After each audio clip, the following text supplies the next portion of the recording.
Hello and welcome. The whisper of a name can shake the foundations of reality itself.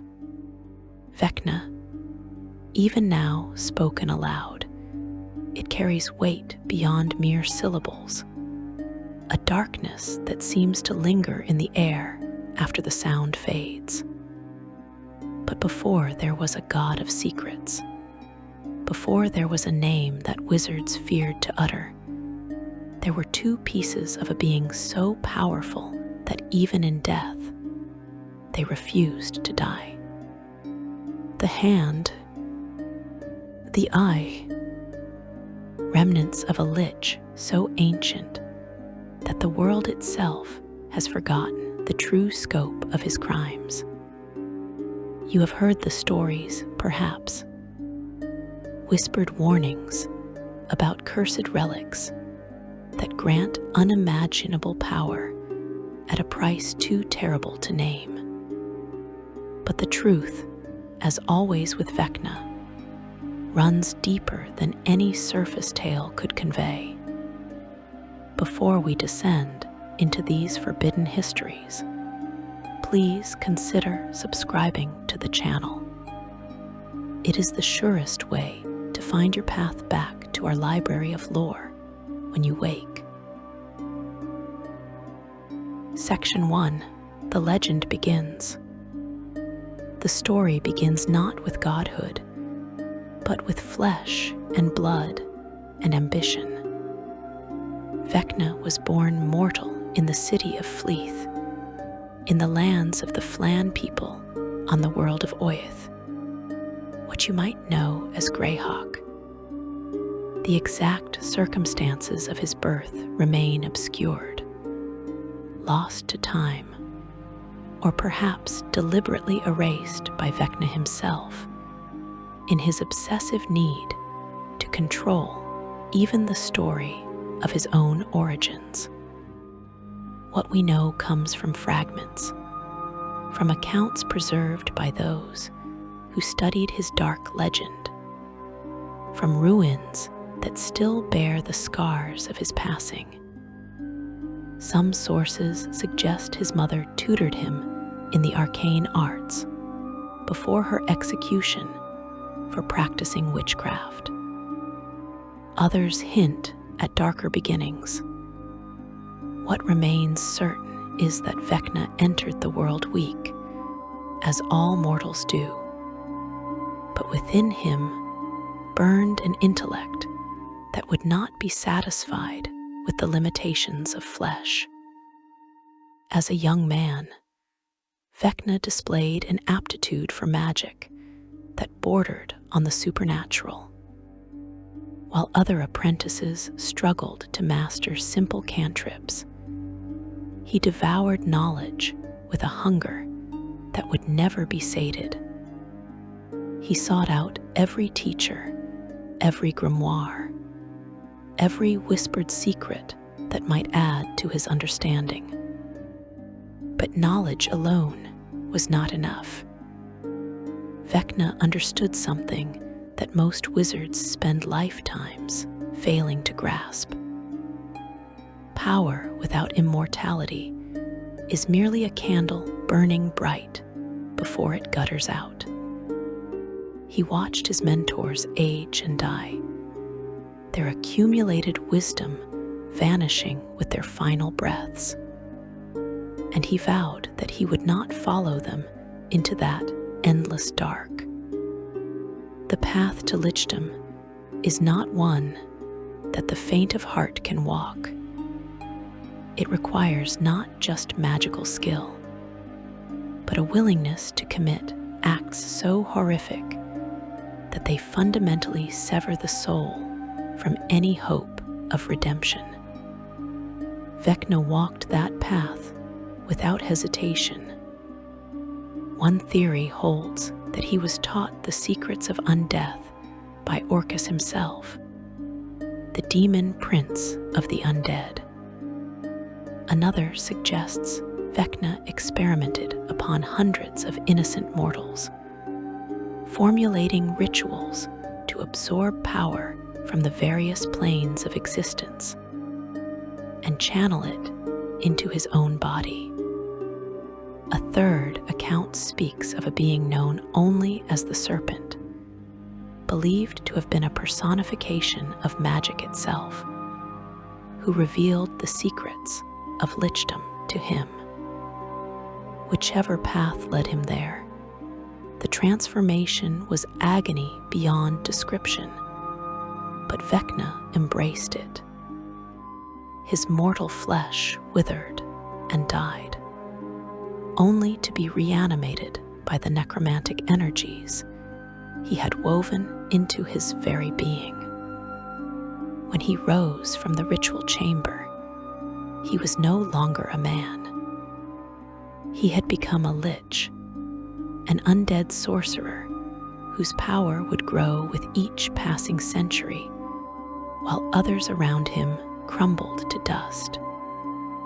His appearance became a thing of nightmares, his skin drawn tight over bone, his eyes burning with cold fire, his touch carrying the chill of the grave. But these were small prices to pay for eternity. With immortality secured, Vecna turned his attention to conquest. He began to build an empire on Oyath, not through armies and steel alone, but through manipulation and magical might. He gathered followers, promising them power and knowledge in exchange for their service. Some came willingly, drawn by the lure of forbidden secrets. Others were coerced through blackmail, threats, or magical compulsion. Among his followers were some who would themselves become legendary figures. A Cambion named Asururak, outcast from the world due to his half-demon heritage, was taken in as an apprentice by Vecna and trained in the dark arts. Another follower, Vokar, would later hide from Vecna's wrath in a city the Lich failed to conquer. But the most trusted, the most dangerous, was a warrior named Kaz. Vecna's empire grew in the shadows, spreading like a disease through the kingdoms of mortals. He returned to Fleeth as a lich, bringing with him a terrible army of the undead to ransack the city of his birth. During this siege, legend holds that clerics of Foltest, god of light, channeled their deity's power and struck Vecna with a blast of radiant energy that nearly destroyed him. In this moment of crisis, it was Asururak who saved his master's unlife, pulling the wounded lich from the battle and allowing him to retreat. Vecna rewarded this loyalty by promoting Asururak to general of his undead armies. The empire Vecna constructed was built on secrets.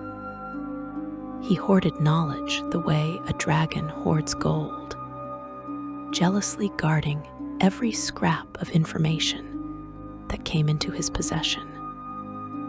His libraries contained tomes that would drive lesser minds to madness, spells that could reshape reality itself, rituals that reached back to the dawn of creation.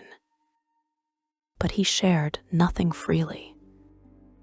Every piece of knowledge came with strings attached. Every favor created a debt that Vecna would eventually collect.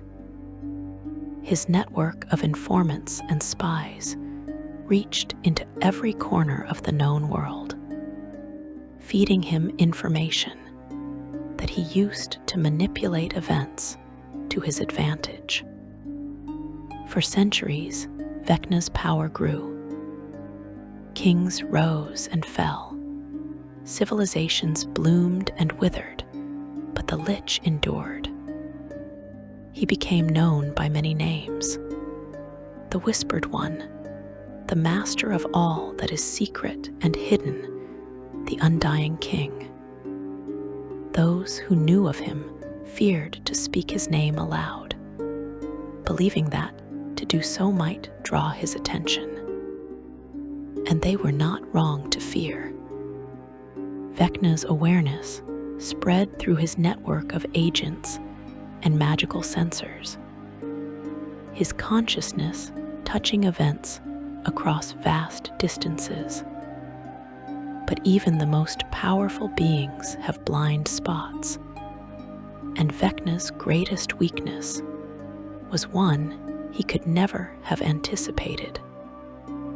Among his many servants, there was one who stood above the rest. Kaz, who had earned the title Kaz, the Bloody-Handed, through his service as Vecna's enforcer. Where Vecna worked through deception and manipulation, Kaz was direct and brutal. He served as the instrument of violence that Vecna used when subtlety failed. For his loyal service, Vecna rewarded Kaz with gifts of power, magical armor that turned aside blows that would have killed lesser warriors, strength beyond mortal limits, and most fatefully, a sword, a weapon forged with Vecna's own magic, a blade that could cut through any defense, that drank the souls of those it slew. The sword would prove to be Vecna's greatest mistake. Accounts differ on exactly why Kaz turned against his master. Some suggest the sword itself was sentient, whispering thoughts of ambition and betrayal into Kaz's mind, slowly corrupting him against Vecna. Others claim that Kaz was approached by the god Neril during the Battle of 1,000 Eyes, offered a divine boon if he would slay Vecna and halt the Lich's magical genocide.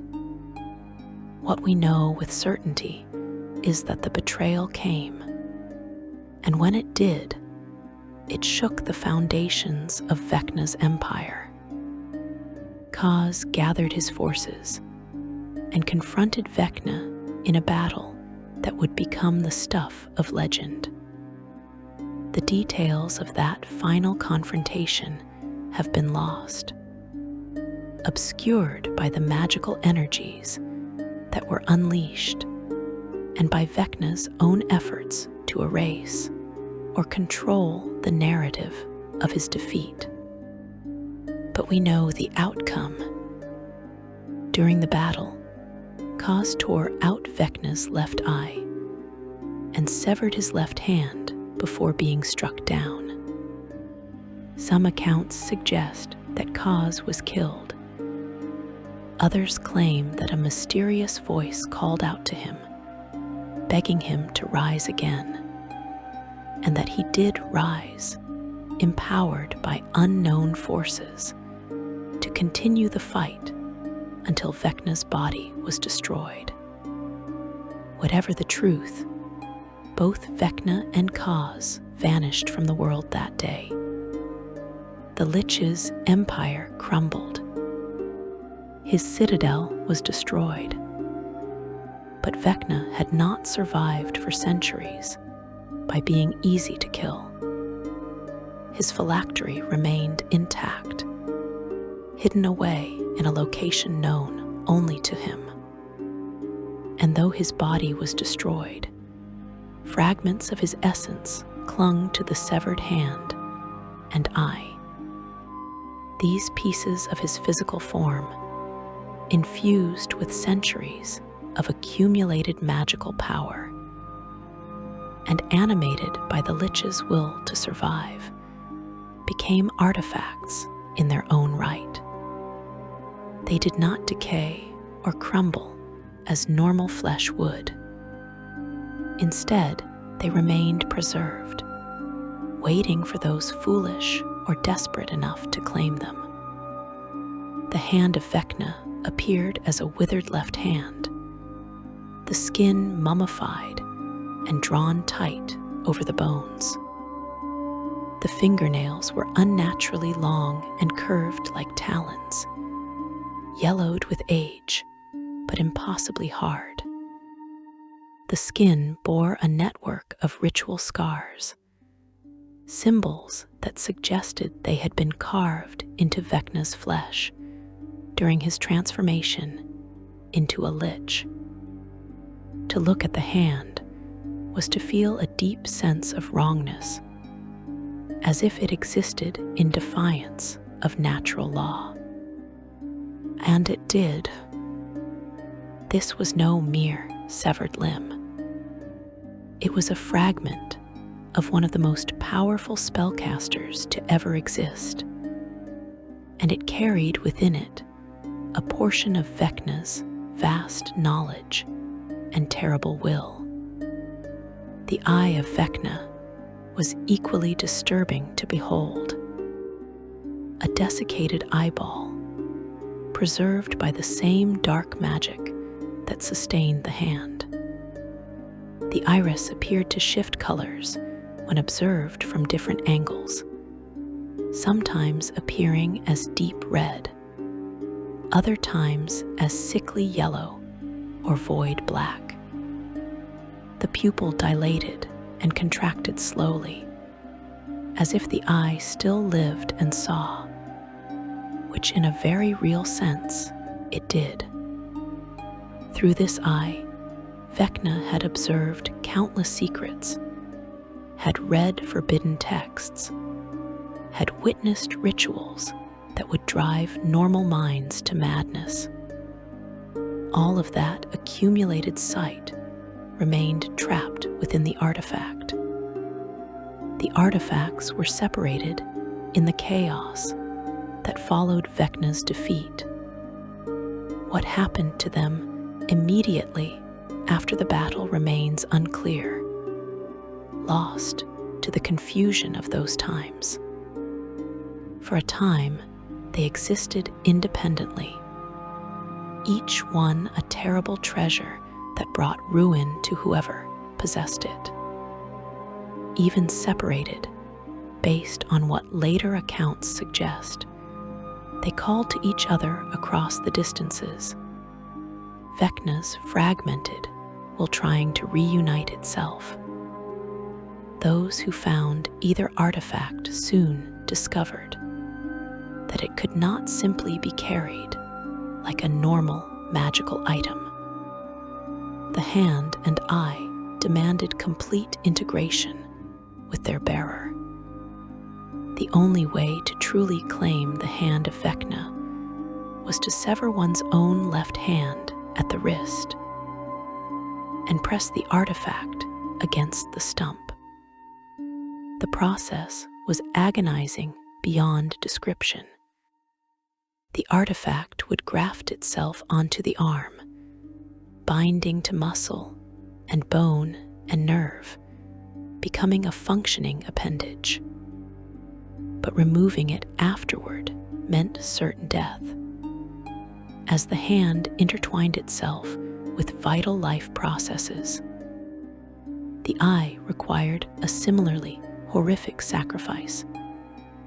To claim it, one had to gouge out their own left eye and press Vecna's artifact into the empty socket. The eye would sink into place, grafting itself to the bearer's head and remaining there until death. Like the hand, any attempt to remove it would kill the bearer instantly. The attunement was permanent and irreversible. More than mere physical integration, the artifacts carried something of Vecna's consciousness within them. When someone attached the hand or eye, they did not just gain a new appendage or enhanced sight. They gained a presence that whispered in the back of their mind, that influenced their thoughts and desires. The artifacts granted tremendous power. That much was true.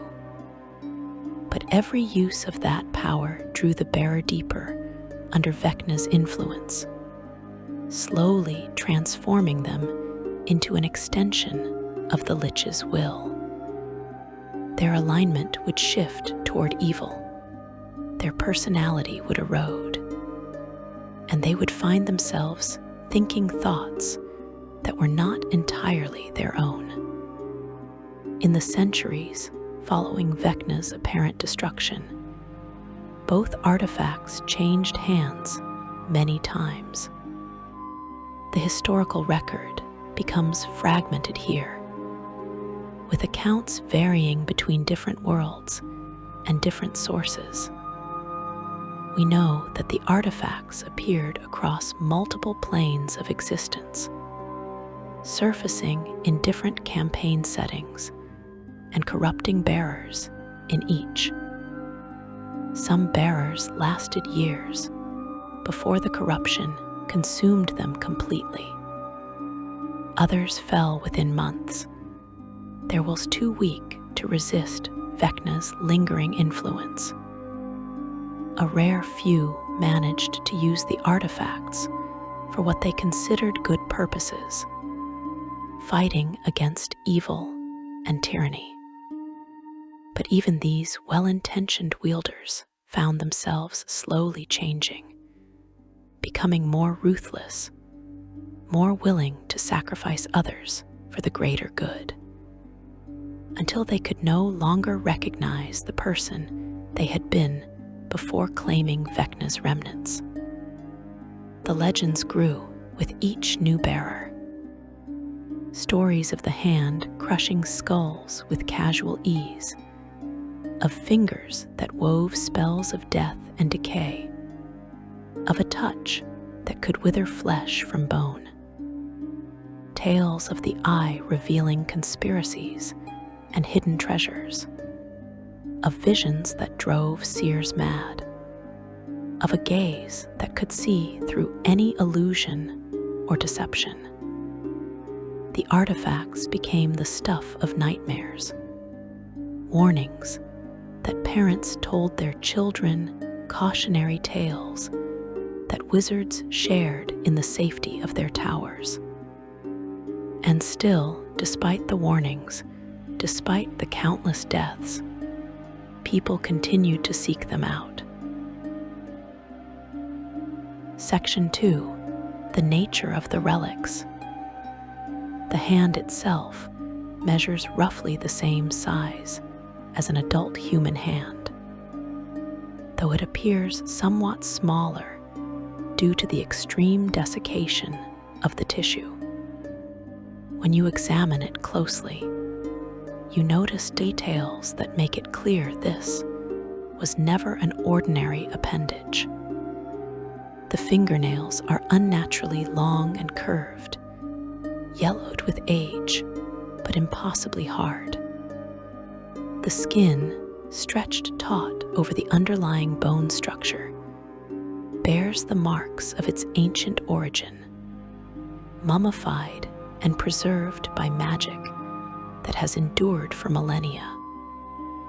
These physical characteristics remain consistent across the various accounts we have of the artifact, suggesting that whatever magic sustains it also maintains its appearance unchanged by time. The hand radiates an aura of cold, not merely physical temperature, but something deeper, a chill that seems to emanate from the negative energy plane itself. Those who have been near it without claiming it report feeling uncomfortable in its presence, as if standing close to something fundamentally wrong, something that should not exist. This response could imply that the hand carries within it not just Vecna's magic, but also his essential nature as an undead being, a fragment of corruption that affects the living simply by existing near them. The eye presents its own array of unsettling characteristics. A desiccated eyeball, preserved in the same manner as the hand. It appears as a shriveled orb that nonetheless retains the capacity for sight. The iris color has been described variously in different accounts, which suggests it may appear different to different observers or under different circumstances. What remains consistent is the profound sense of being watched when in the eye's presence, as if Vecna himself gazes through it, even when it rests unattached and unused. The attunement process for the hand begins with the amputation. This must be done willingly. The bearer must sever their own left hand at the wrist, or have it done with their explicit consent. Based on what we know of how the artifacts function, this requirement speaks to a fundamental truth about their nature. They corrupt through choice, not force. The act of voluntarily mutilating oneself to gain power represents a threshold crossing, a moment where the bearer demonstrates they are willing to sacrifice anything for strength. Once the hand is removed and the stump prepared, the artifact must be pressed against the wound. What happens next has been documented by those who witnessed the process, though accounts vary in their specific details. The hand grafts itself to the arm, the withered flesh somehow bonding with living tissue. The process takes time, during which the bearer experiences considerable pain. When the integration is complete, the hand functions as a normal appendage would, responding to the bearer's will and allowing them to manipulate objects, though it retains its mummified appearance. The physical bonding, however, is only the beginning. The hand carries within it something of Vecna's essence, a fragment of consciousness, or perhaps simply an imprint of his personality and knowledge. Bearers report hearing whispers, experiencing thoughts that do not feel entirely their own, finding knowledge in their minds that they did not previously possess. This mental integration progresses over time, becoming more pronounced the longer the hand remains attached. The eye's attunement follows a similar pattern. The bearer must remove their own left eye, destroying it completely rather than simply setting it aside. This destruction serves as more than mere physical preparation. Based on scholarly interpretations of the artifact's mechanics, it could represent an offering, a sacrifice that opens the bearer to receiving what the eye provides. When Vecna's eye is placed into the empty socket, it grafts itself to the bearer's head, the ancient flesh bonding with living tissue in the same manner as the hand. When the eye's integration is complete, the bearer gains sight through it, but sight transformed. The eye does not see as mortal eyes see. It perceives layers of reality that normal vision cannot access, revealing what is hidden and making secrets visible. This enhanced perception comes with its own burden, as the eye shows things the bearer may not wish to see, reveals truths that might be better left unknown.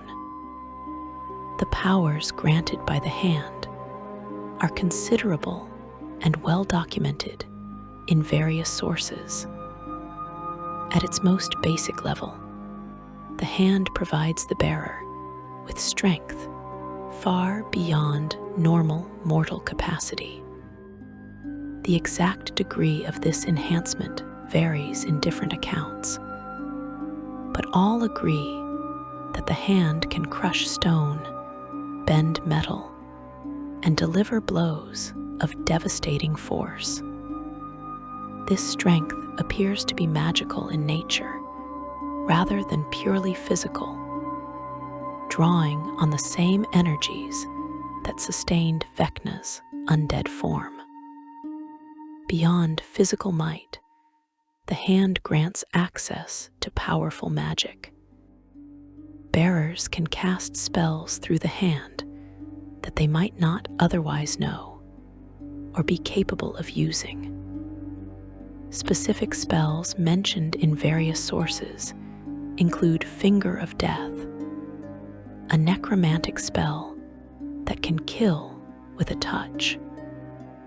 Some accounts suggest the hand can cast telekinesis, moving objects at a distance through gestures. Others mention that it can cast slow, affecting the flow of time around targets.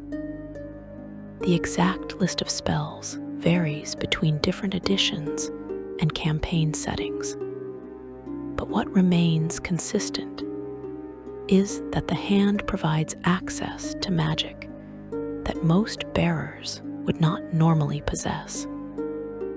The hand also provides unusual resilience. Bearers report that they become more difficult to kill, that wounds that should be fatal instead merely injure them.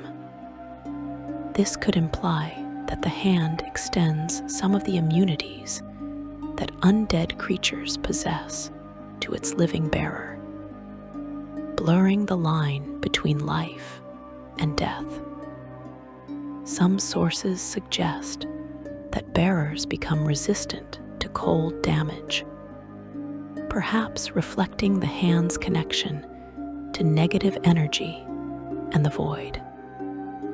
Perhaps most significantly, the hand slowly transforms its bearer over time. Their alignment shifts toward evil, regardless of their original moral inclination. Their thoughts become darker, more focused on power and dominance. They find cruelty easier to contemplate and execute. This transformation appears to be gradual rather than immediate, which makes it particularly insidious. The bearer may not notice the changes until they have already progressed too far to reverse. The eye's powers operate on different principles, but are equally formidable. The most immediate and dramatic benefit is what the sources call true sight. The eye sees through illusions and invisibility, perceives the true form of creatures using magical disguise or shape-shifting abilities, and detects magical effects in the area around the bearer. Nothing can hide from the eye of Vecna through conventional magical means.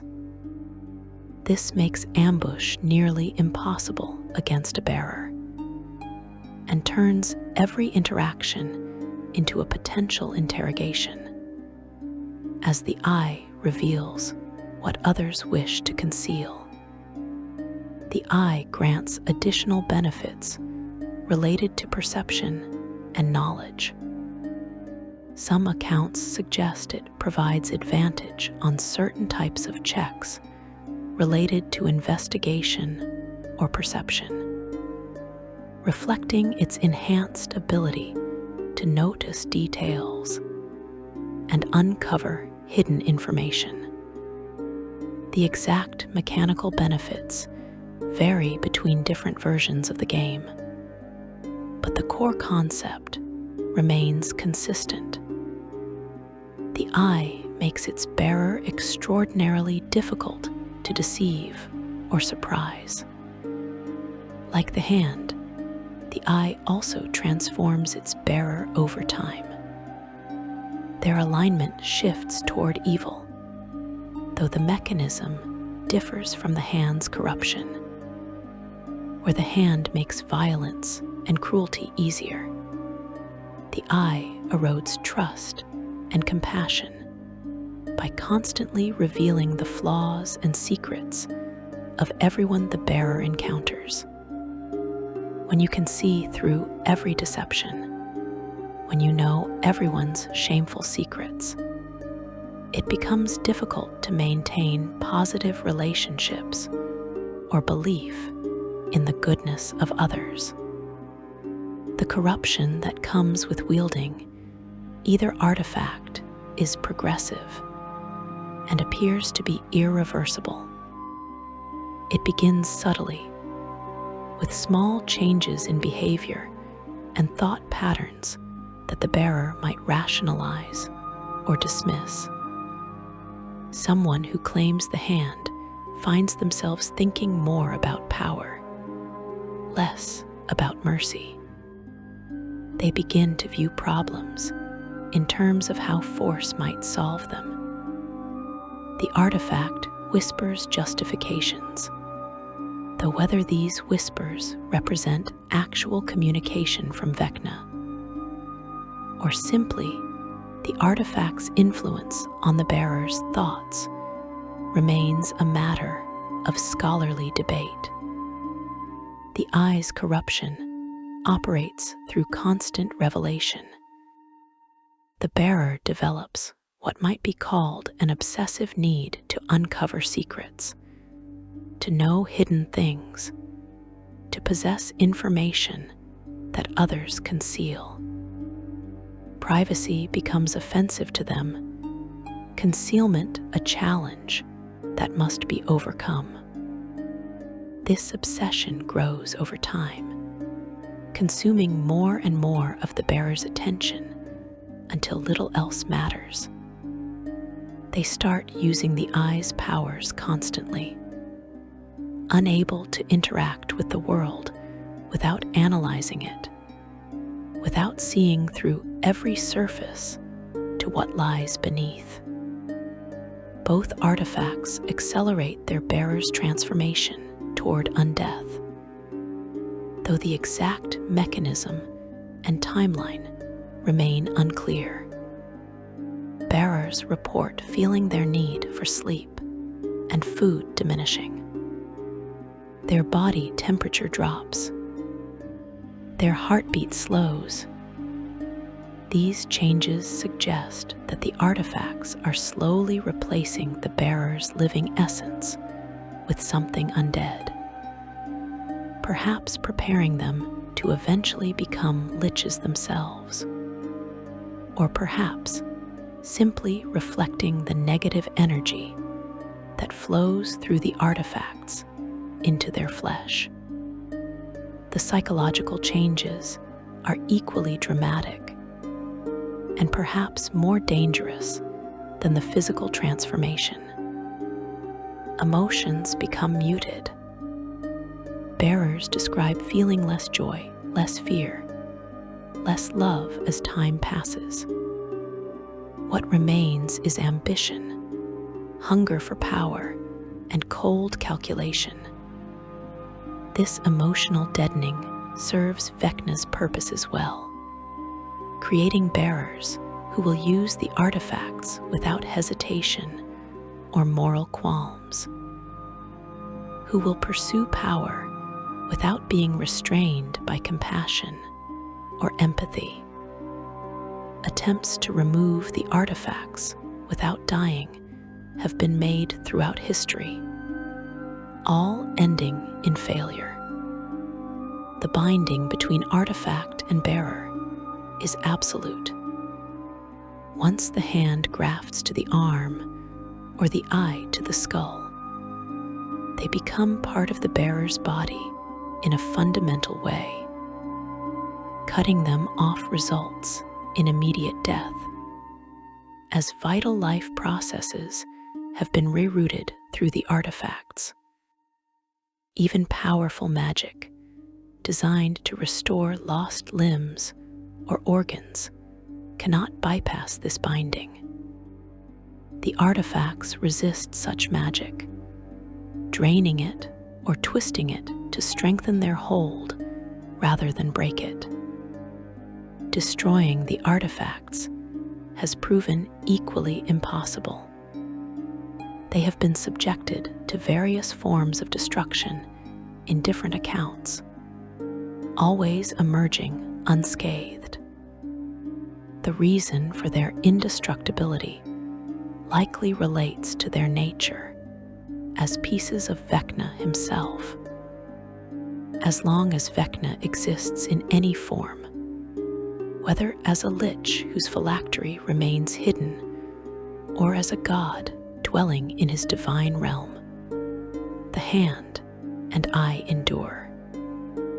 They are anchored to his existence, sustained by the same magic that sustains him.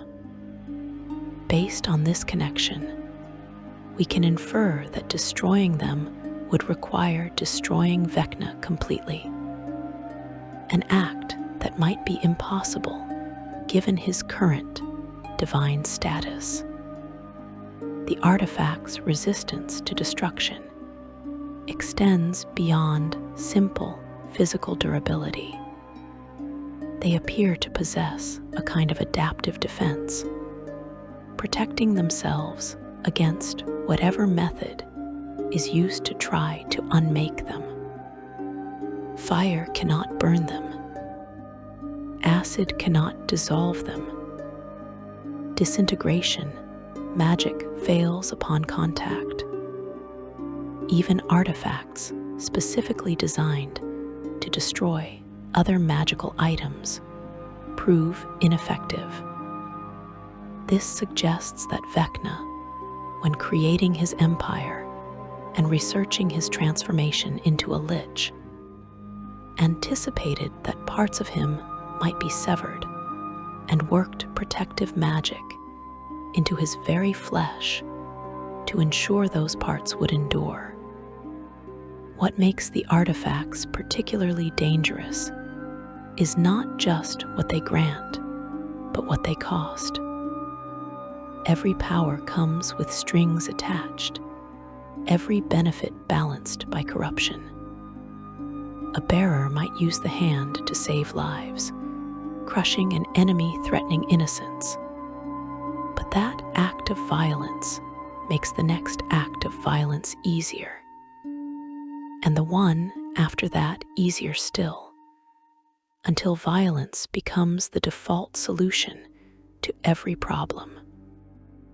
A bearer might use the eye to uncover a conspiracy threatening their city, but that revelation leads to distrust of others, and that distrust grows until the bearer sees enemies everywhere, conspiracies in every shadow, until paranoia consumes them entirely. The true horror of Vecna's hand and eye is not that they corrupt absolutely. It is that they corrupt gradually, so slowly that the bearer does not recognize what is happening until their original self has been eroded away, replaced piece by piece with something that serves Vecna's purposes, whether consciously or not. They become extensions of his will, tools he can use even from beyond death or from his divine throne, spreading his influence through their actions and their eventual destruction, which creates opportunities for new bearers to claim the artifacts and begin the cycle again. Section 3. The hand's journey through time. The first centuries after Vecna's dismemberment remain shrouded in mystery, with the artifact's whereabouts largely unknown. The historical record suggests that both hand and eye were separated in the chaos that followed the battle between Vecna and Kaz, scattered to different locations where they would wait to be discovered by those foolish or desperate enough to claim them.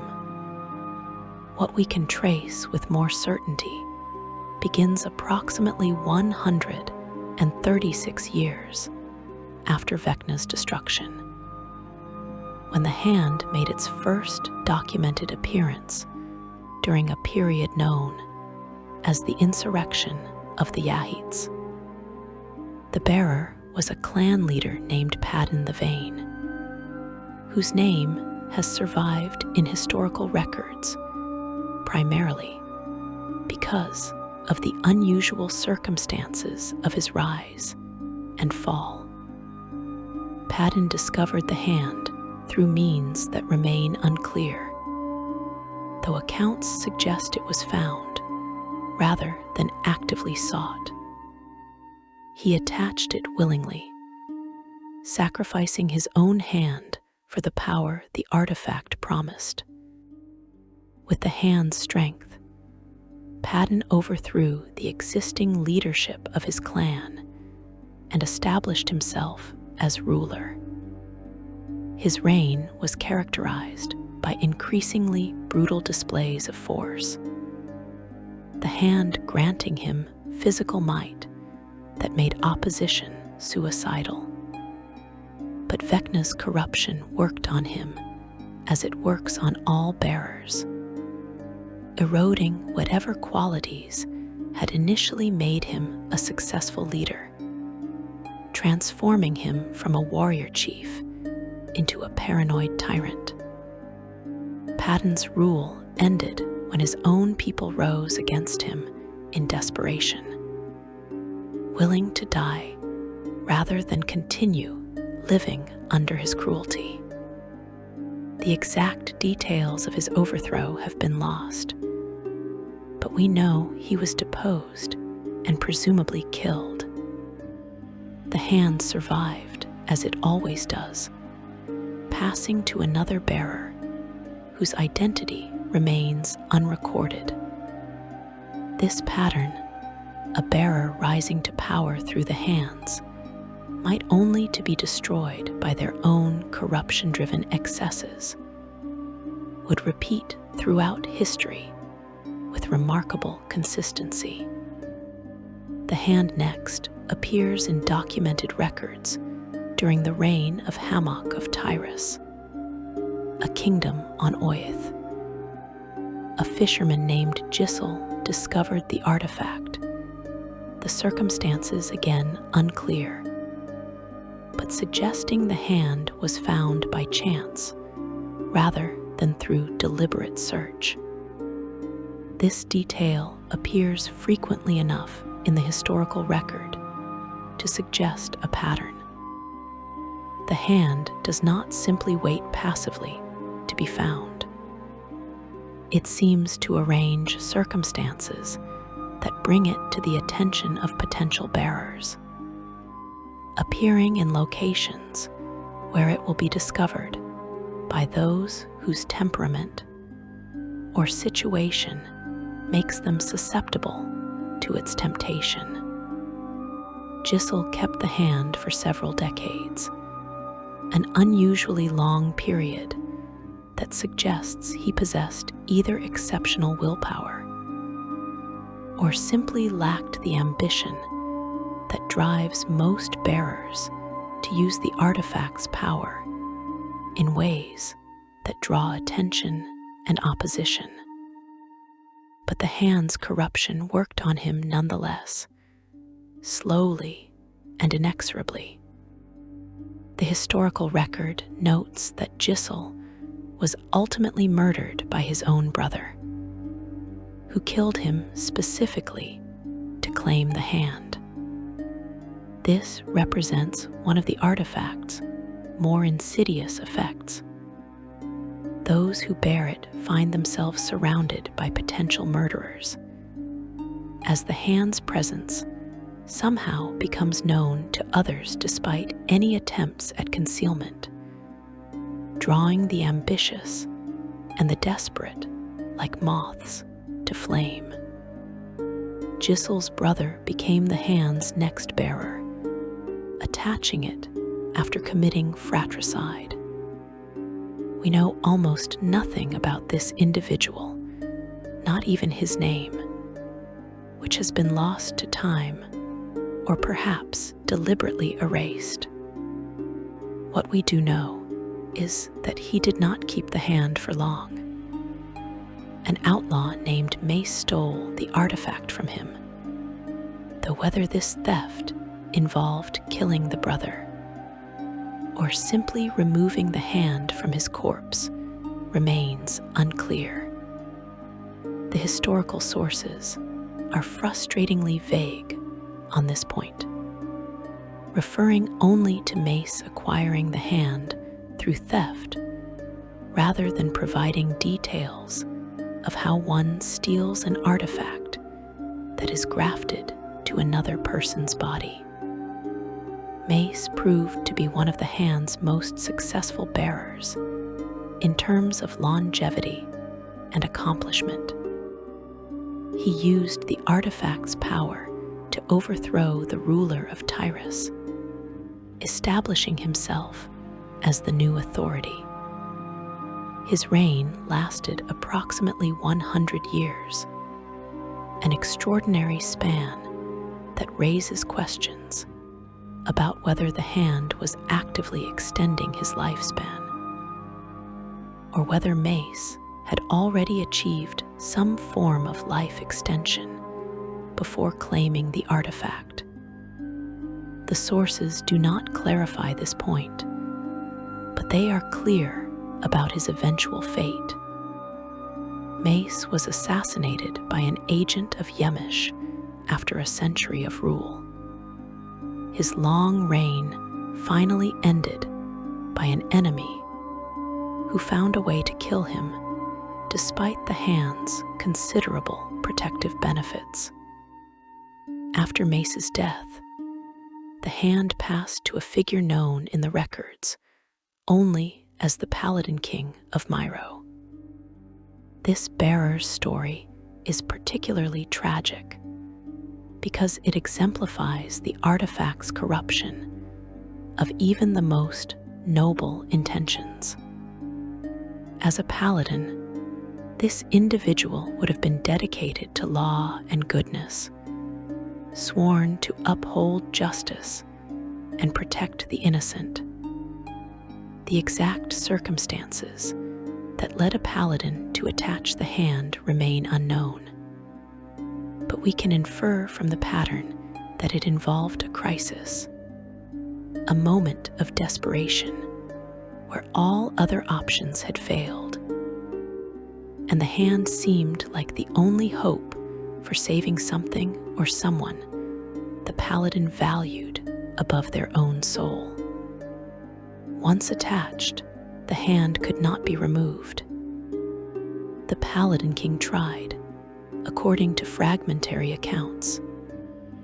Divine magic, powerful clerics, rituals of purification. Nothing succeeded in severing the artifact from his flesh without killing him. And so he bore it, initially using its power for what he convinced himself were righteous purposes. But the corruption progressed regardless of his intentions. The sources note that he was ultimately destroyed by the hand, which suggests not merely death, but something more complete, perhaps the total erasure of the person he had been, replaced entirely by Vecna's influence before his physical death occurred. The hand's most infamous bearer, and one of the few individuals to possess both hand and eye simultaneously, was Halmadar the Cruel. His reign of terror lasted from 420 to 455 in the common year calendar of Greyhawk, a span of 35 years during which he became the second person in all of history to successfully attach both artifacts. The combination of hand and eye made Halmadar nearly invincible. The eye revealed every plot against him, every conspiracy, every hidden enemy. The hand provided the power to crush opposition before it could organize. Together, they transformed him into a tyrant whose cruelty became legendary. What made Halmadar particularly dangerous was not just the power he wielded, but how thoroughly the artifacts had corrupted him. By the time he possessed both hand and eye, almost nothing remained of whatever person he had been before. He ruled through terror and revelation, using the eye to uncover secrets and the hand to punish those secrets' keepers. His reign created a society where trust became impossible, where everyone knew that Halmadar could see their hidden thoughts and crush them on a whim. The psychological damage this inflicted on his subjects lasted long after his eventual defeat. That defeat came not through conventional military action, which would have been futile against someone wielding both artifacts, but through subterfuge. Halmadar was drugged, rendered unconscious through poison or potions that bypassed the hand's protective effects. While he slept, his enemies buried him alive in the Kron Hills, sealing him in a tomb designed to hold him for eternity. They could not remove the artifacts without killing him, and killing him would simply free the hand and eye to find new bearers. So they chose imprisonment, hoping that keeping Halmadar trapped would also keep the artifacts out of circulation. This solution worked for over a century. Halmadar remained entombed in the Kron Hills, while the world above continued without him. The hand and eye still attached to his undying body, sustained by whatever dark magic the artifacts provided, or perhaps by Halmadar, having achieved lichdom before his imprisonment, waited in darkness. Based on what we know of the artifact's nature, this period of imprisonment likely felt like an eternity to Halmadar. Trapped in his tomb, with only Vecna's whispers for company, the corruption progressing even further in isolation. In 581 on the common year calendar, Halmadar escaped his tomb. The exact method of his escape remains unclear, but the timing is significant. This was the same year that Vecna himself attempted a major return to power, suggesting coordination between the god and his artifact-bearing servant. Halmadar emerged from over a century of burial, with both hand and eye still attached, still functioning, still granting their terrible gifts.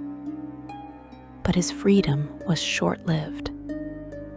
Vecna himself destroyed Halmadar, reclaiming the artifacts from the bearer, who had wielded them longer than almost anyone in history. This raises disturbing questions about the relationship between Vecna and those who bear his remnants. Even successful bearers, even those who serve him faithfully, remain ultimately disposable tools to be discarded when they no longer serve his purposes. Adventurers foiled Vecna's plans during this period. Their specific identities and actions varying depending on which account you consult. What matters is that they succeeded in disrupting Vecna's schemes, and in the chaos that followed, the hand and eye were lost again, separated and scattered to unknown locations. This pattern of Vecna attempting to use his artifacts for some grand purpose, only to be thwarted by heroes, repeats throughout the historical record, suggesting either that Vecna's plans are consistently vulnerable to mortal intervention, or that the thwarting itself serves some larger purpose we do not yet understand. Around 585 of the common year calendar, both hand and eye fell into the possession of the cult of Vecna. The cult, understanding the danger of using the artifacts directly, attempted to deliver them to their master through different means. They brought both relics to the dimensional portal at Taveg Baragu, a site of great magical power, and cast them through into the unknown. The artifacts disappeared to an outer plane whose identity remains uncertain, lost to the cult and to anyone else who might seek them. This represents one of the few times when the artifacts were deliberately hidden rather than claimed, when those who possessed them chose to relinquish them rather than use them. But the hand and eye did not remain lost for long. Within a decade, both artifacts had returned to the material plane and found new bearers. A Vecna cultist named Pakhanen acquired first the hand, then the eye, becoming perhaps the third or fourth person in all of history to possess both artifacts simultaneously. Pakhanen's time with both relics was brief, lasting only from 594 to 595 of the common year. The historical record provides few details about what Pakhanen accomplished or attempted during this period, noting only that he possessed both artifacts before losing them again through unspecified circumstances. This brevity in the historical record could imply that Pakhanen's reign was cut short before he could cause the kind of destruction that Halmadar had wrought, or simply that his actions went unrecorded. In 596 of the common year, the hand appeared in the possession of Darl Quethos, a powerful cleric of Vecna, who led a sect known as the Disciples of Darkness. Quethos used the hand to expose the previous leader of his sect, revealing that the artifacts that leader claimed to possess were counterfeits rather than genuine relics of Vecna. This exposure served dual purposes. It eliminated Quethos's rival and established his own legitimacy by demonstrating that he wielded the true hand of Vecna. The incident reveals something important about how the cult functions internally, that even among Vecna's devoted followers, competition and betrayal remain common, reflecting their god's own nature. That same year, both Hand and Eye came into the possession of Morgan Ironwolf, a legendary human adventurer and prodigious collector of artifacts. Morgan, if the accounts are accurate, became one of the rare individuals to possess both relics simultaneously. The exact circumstances of how Morgan acquired the artifacts remain unclear, though given that Darl Quethos had possessed the hand earlier that same year, we can infer that Morgan either took it from Quethos or acquired it shortly after Quethos's death. Morgan's fate provides an interesting mystery. Rumor placed the hand in the city of Ulhaster, where it supposedly disappeared after being used against the worm god Kyus, a powerful entity of undeath and decay.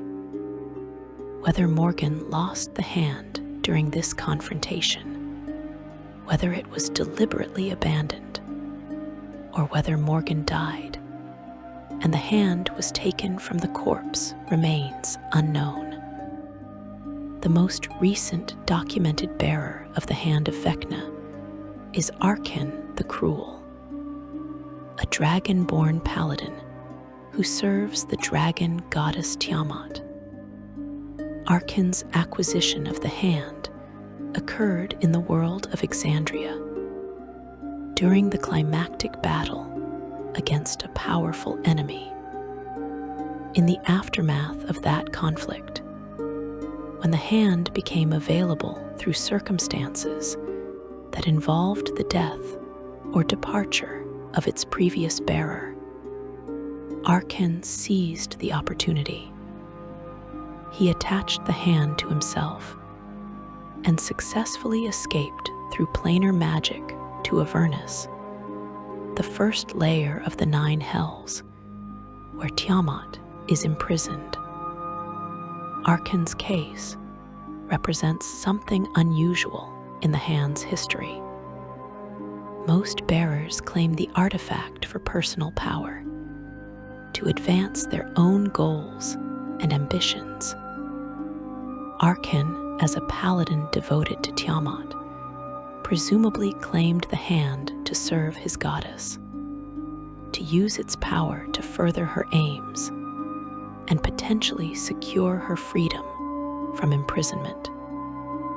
This creates an interesting dynamic, as the hand's corruption pushes bearers toward serving Vecna's interests, but Arkin's devotion pulls him toward serving Tiamat. How this conflict resolves, whether Arkin can maintain his loyalty to Tiamat while wielding Vecna's power, or whether the hand will slowly redirect his devotion, remains to be seen. Arkin currently resides in Avernus with the hand still attached, his ultimate fate still unwritten. Throughout this long history, from Paddan the Vain to Arkin the Cruel, the pattern remains consistent. The hand surfaces, is claimed by someone who believes they can master it, grants them power that allows them to accomplish extraordinary things, corrupts them absolutely, and ultimately destroys them either directly or through the enemies their corruption creates. The specific details vary, the timelines differ, the methods of destruction change, but the fundamental arc never deviates. The hand is not a tool to be used. It is a trap to be sprung, and everyone who reaches for it has already sealed their fate. What we can also observe from this history is that the hand tends to remain on Oyath, the world of Greyhawk, more often than it appears elsewhere. This makes sense given that Greyhawk is Vecna's home, the place where his empire stood and fell. The artifact may be drawn to this world more strongly than others, pulled by magical resonance, or simply by Vecna's continued attention to the place of his origin.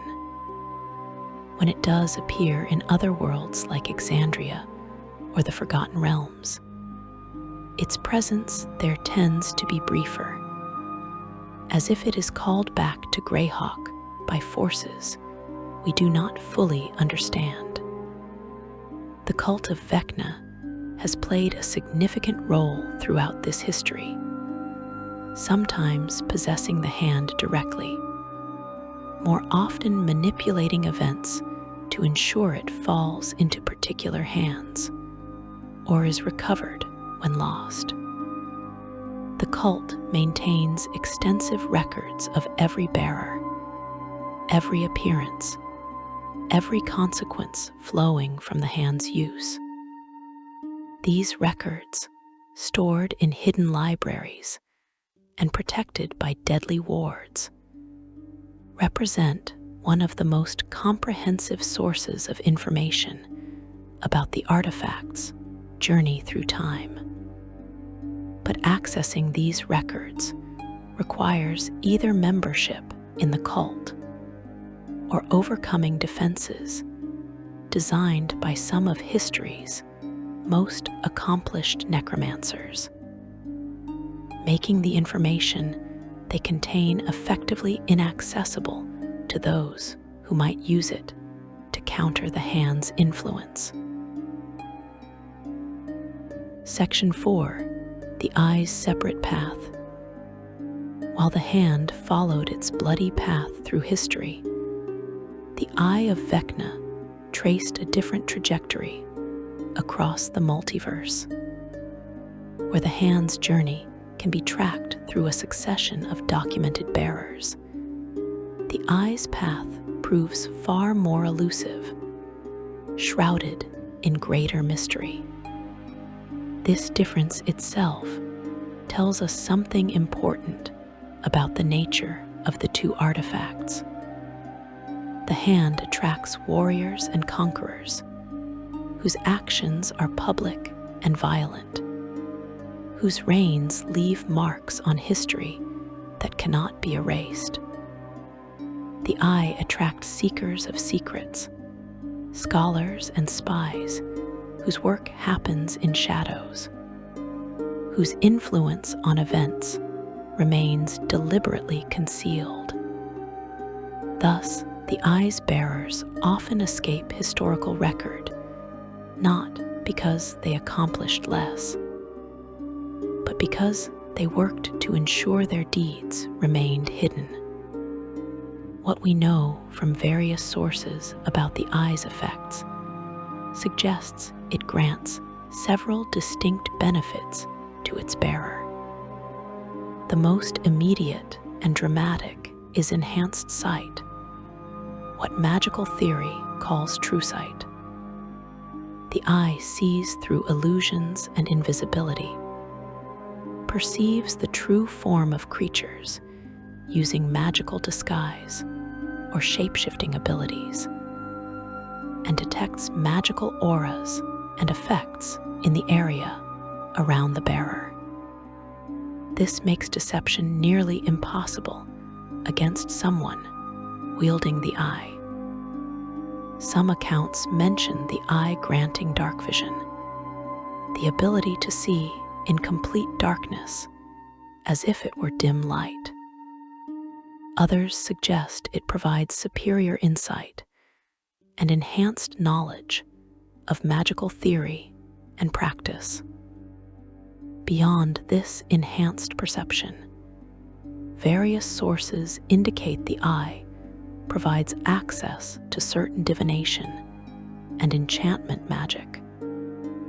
The exact spells vary between different editions and campaign settings, but a consistent pattern emerges. Some sources mention the bearer can cast Eyebite, a spell that afflicts targets with various debilitating conditions through the power of the bearer's gaze. Others reference domination magic, allowing the eye's bearer to seize control of another creature's mind and actions. The eye grants knowledge that would otherwise remain hidden, reveals secrets that should stay concealed, and provides its bearer with perception that extends beyond normal mortal limits.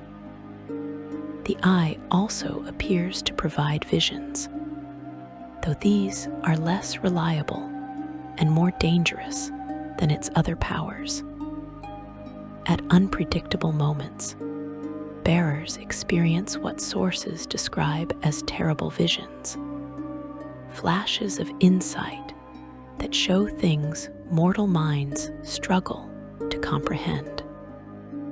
These visions can reveal distant events, possible futures, or cosmic truths about the nature of reality. They serve to both inform and torment, providing genuinely useful information, while also eroding the bearer's sanity through the sheer weight of what they are forced to perceive. The historical record of the eye's bearers is frustratingly incomplete. We know that during the period when the artifacts first surfaced after Vecna's dismemberment, the eye and hand were separated, following independent paths. But unlike the hand, whose early bearers like Padden the Vain and Gisel the Fisherman have names and documented reigns, the eye's early bearers remain almost entirely unknown. This could suggest several possibilities. Perhaps those who claimed the eye were more successful at concealing their possession of it, using its revelatory powers to stay ahead of those who might challenge them. Perhaps the eye's bearers were less likely to establish public reigns of terror, instead working from the shadows to manipulate events. Or perhaps the records simply have not survived, lost to time, or deliberately destroyed by the cult of Vecna, or by the bearers themselves. What we can trace with certainty begins with Halmadar the Cruel, who possessed both hand and eye between 420 and 455 of the common year calendar. Halmadar represents the second person in all of documented history to successfully attach both artifacts, and his case provides our clearest evidence of how the eye functions in conjunction with the hand. The eye revealed every plot against him, every conspiracy, every hidden enemy, where the hand provided overwhelming physical and magical power. The eye provided perfect information, creating a combination that made Halmadar nearly invincible. The eye's role in Halmadar's reign demonstrates its particular form of corruption. The hand made him cruel, yes, but the eye made him paranoid and all-seeing. He could not trust anyone because the eye showed him that everyone had secrets. Everyone harbored thoughts they wished to conceal. The eye revealed not just genuine threats, but also minor disloyalties, petty betrayals, shameful thoughts that his subjects would have preferred to keep private. This constant revelation of human ugliness eroded any capacity Halmadar might have had for mercy or understanding, transforming him into a tyrant who saw enemies everywhere because the eye ensured he could perceive every hidden resentment and concealed opposition. When Halmadar was finally defeated through drugging and buried alive in the Kron Hills, both artifacts remained attached to him throughout his century-long imprisonment. The eye continued to function during this period, based on what we can infer from the nature of the artifacts. Imagine being trapped in darkness for over 100 years, with an eye that shows you visions of the world above, that reveals secrets you cannot act upon, that forces perception upon you even when there is nothing to see but stone and earth. This torment likely contributed to whatever remained of Halmadar's sanity eroding completely, leaving only Vecna's influence by the time he finally escaped. In 581 of the Common Year, when Halmadar escaped his tomb, Vecna himself destroyed him and reclaimed both artifacts. The eye and hand were briefly reunited in Vecna's direct possession, before adventurers foiled his plans and the artifacts were lost again. Around 585, both eye and hand fell into the possession of the cult of Vecna, who cast them through the dimensional portal at Taveg Baragu, sending them to an unknown outer plane. This represents one of the few times the eye's location is documented with certainty, though that certainty lasts only until the artifacts disappear through the portal. Within a decade, both artifacts had returned. A cultist named Pakonnen acquired first the hand, then the eye, becoming perhaps the third or fourth person in history to possess both artifacts simultaneously. His tenure with both relics lasted from 594 to 595 of the Common Year, a brief period that suggests either he was quickly defeated or he lost the artifacts through other means. The historical record provides no details about what Pakonnen accomplished with both artifacts or how he ultimately lost them, a frustrating gap that exemplifies the general lack of documentation surrounding the eye's journey. In 596 of the Common Year, both hand and eye reportedly came into the possession of Morgan Ironwolf, the legendary human adventurer and prodigious collector of artifacts. If this account is accurate, Morgan became one of the rare individuals to possess both relics. But the reliability of this claim remains uncertain, as Morgan's collection was vast, and reports about what it contained were often exaggerated or simply incorrect. What we can say is that if Morgan did possess the eye, that possession was relatively brief, as the eye's whereabouts became unknown shortly thereafter. The most intriguing documented bearer of the eye, and one whose case provides unique insight into how the artifact functions, is a Sururak. Yes, the same Asururak who had served as Vecna's general, who had saved his master during the siege of Fleeth, who would eventually become a Demilage and create the infamous Tomb of Horrors. At some point in his long existence, Asururak stole the eye of Vecna. Rather than replacing his own eye with it in the traditional manner, Asururak, already transformed into a Demilage, whose skull contained gems in place of eyes, replaced one of those eye gems with Vecna's eye.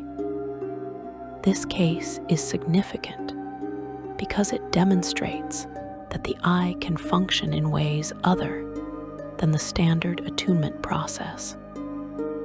Asururak, as an undead being of immense power, was able to integrate the eye into his form differently than living bearers could. The eye granted him insight into the near future, exceptional perception, and the ability to strike opponents with deadly energy. Whether this different method of integration altered the eye's corrupting influence, or whether Asururak, already thoroughly evil and undead, simply had no further to fall remains a matter of scholarly debate. What we can say is that Asururak successfully wielded the eye for an extended period, using its revelatory powers to enhance his own considerable abilities. The fact that Asururak eventually parted with the eye, that it returned to circulation, rather than remaining permanently integrated into the Demilage's skull, raises interesting questions. Did Asururak voluntarily relinquish it, having learned what he wanted from its powers? Did Vecna reclaim it, either directly or through his cult, unwilling to allow even his former student to possess it indefinitely? Or did the eye's nature as a divine artifact belonging to a god prove incompatible with Asururak's own transformation into a being of near godlike power, creating a conflict that required separation? The sources provide no answers, noting only that Asururak possessed the eye for a time and then did not. As of 596 of the Common Year, the eye's whereabouts became completely unknown, while the hand resurfaced in documented bearers like Darl Quethos and later Arkin the Cruel. The eye vanished from the historical record.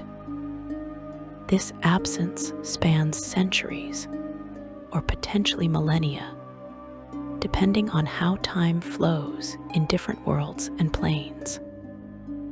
The eye could be lost on some distant plane, buried in a forgotten ruin, held in secret by a bearer who successfully conceals their possession, or stored in a hidden vault by the cult of Vecna. Each possibility seems equally plausible, given what we know of the artifact's nature. This gap in the eye's documented history is significant and telling, where the hand's journey can be traced through a succession of bearers whose violent actions left marks on the historical record. The eye's path disappears into shadow. This difference reflects the fundamental natures of the two artifacts. The hand creates obvious destruction that cannot be hidden. Cities fall, armies are crushed, bodies pile up in ways that demand documentation. the eye's effects are subtler. Secrets revealed, conspiracies exposed, knowledge gained. None of these necessarily leave the kind of historical evidence that survives through the centuries. An eye bearer might manipulate an entire kingdom's politics without ever publicly revealing their possession of the artifact, using the knowledge it provides to pull strings from the shadows. Based on what we can infer from the limited historical record, eye bearers tend to have shorter documented reigns than hand bearers, but potentially longer actual tenures. This apparent contradiction makes sense when we consider the artifact's different natures. Hand bearers attract attention through their displays of power, drawing challenges that cut their reigns short. Eye bearers can work in secret, avoiding confrontation, using the information the eye provides to eliminate threats before they fully manifest. But because they work in secret, their reigns often go undocumented, leaving gaps in the historical record that make it appear as though the eye changes hands more frequently than it actually does. The eye's influence on its bearer operates through different mechanisms than the hand's corruption. Where the hand makes violence easier, the eye makes trust impossible. Every person the bearer encounters becomes an open book of secrets and hidden shames. The eye does not simply show what is hidden. It shows ugly truths, revealing the worst aspects of everyone around the bearer. After enough exposure to this constant revelation of human darkness, the bearer's capacity for compassion and mercy erodes. They cannot maintain positive relationships when they see through every kind word to the calculation beneath, when they know everyone's shameful secrets, when they perceive the selfish motivations that drive even seemingly noble actions. This erosion of trust leads to isolation, which accelerates the corruption. Without social connections to anchor their humanity, eye bearers drift further into Vecna's influence. They begin to value knowledge for its own sake rather than for what it can accomplish. They develop obsessive needs to uncover every secret, to know every hidden thing, to possess information regardless of whether that information serves any useful purpose. The eye feeds this obsession, constantly revealing new secrets, creating an infinite regression where each answer spawns more questions, where knowledge leads only to the hunger for more knowledge. The visions the eye provides serve to accelerate this descent. These terrible visions, referenced in multiple sources, but rarely described in detail, show bearers things that mortal minds struggle to process. Cosmic truths about the multiverse's structure, glimpses of the gods and their machinations, possible futures that may never occur, distant events happening in real time. The sheer volume of information forces the bearer's consciousness to expand in ways that human psychology was never designed to accommodate. They begin thinking on timescales and spatial scales that make normal human concerns seem trivial.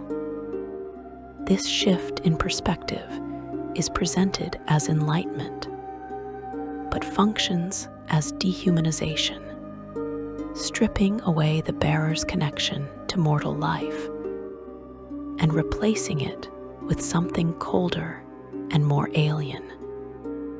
What makes the eye particularly dangerous is that its corruption masquerades as wisdom. Hand bearers know they are becoming monsters. They feel themselves growing crueler, more violent, more willing to commit atrocities. They can recognize their own corruption, even if they cannot stop it. Eye bearers, by contrast, often believe they are becoming more enlightened, that the constant revelation of truth represents growth rather than degradation. They rationalize their isolation as rising above petty human concerns. They justify their paranoia as recognizing genuine threats. They frame their obsessive pursuit of secrets as dedication to knowledge and understanding. The eye provides these rationalizations, whispering that truth is always valuable, that knowledge is always worth pursuing, that those who hide secrets deserve to have those secrets exposed. The difference in corruption patterns between hand and eye bearers provides insight into Vecna's own nature. He was not simply a tyrant who ruled through force, though he certainly employed violence when necessary. He was also an obsessive seeker of knowledge who believed that secrets were power, that information properly applied could achieve more than any army. The artifacts reflect these dual aspects of his character. The hand embodies his capacity for destruction and domination. The eye embodies his hunger for hidden knowledge and his conviction that all secrets should ultimately belong to him. When we examine what little we know of eye bearers across different campaign settings and time periods, certain patterns emerge that transcend individual cases. The initial period after claiming the eye is often experienced as euphoric. The bearer suddenly sees so much more than they did before, understands so much that was previously hidden. They feel empowered, enlightened, superior to those who remain blind to truth. But this euphoria fades as the eye's revelations become burdensome rather than exciting. The constant exposure to secrets becomes exhausting. The visions disrupt sleep and concentration. The inability to trust anyone creates profound loneliness. In the final stages, based on what patterns we can identify from the limited sources, eye bearers often become almost unrecognizable from who they were before claiming the artifact. Some withdraw completely from society, unable to tolerate interaction with beings whose every secret is laid bare before them. Others become hyperactive in their pursuit of knowledge, desperately seeking some ultimate revelation that will justify the torment the eye has inflicted. A few grow catatonic, overwhelmed by visions and information, until their minds simply cease trying to process it all. The specific manifestation varies, but the underlying pattern remains consistent. The eye destroys its bearer's humanity not through violence, but through revelation, not through making them cruel, but through making them unable to see the world as anything other than a collection of secrets waiting to be exposed. The eye's influence extends beyond just its bearer in ways that differ from the hand's effects. While the hand's presence tends to create obvious destruction, the eye's presence creates subtle disruptions in society and relationships. Secrets get exposed that were better left hidden. Trust networks collapse as betrayals come to light.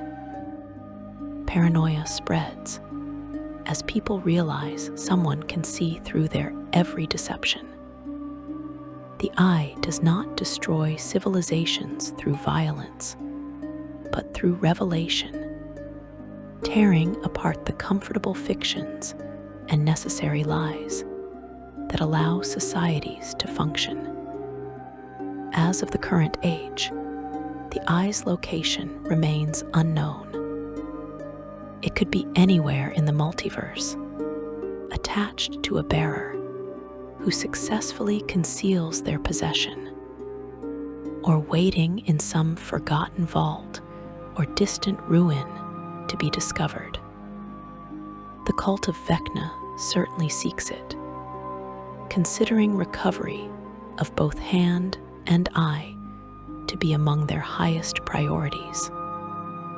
But the eye's ability to hide, to work through bearers who operate in shadow, makes it far more difficult to track than the hand. This very difficulty serves Vecna's purposes well. An eye bearer working in secret, manipulating events from behind the scenes, spreading paranoia and exposing secrets, advances the gods' interests perhaps more effectively than a hand bearer, whose violent reign attracts the attention of heroes who will inevitably band together to stop them. Section 5. The Eternal Hunt and Modern Legacy. The search for Vecna's artifacts continues in the present age, driven by individuals and organizations who refuse to learn from history's bloody lessons.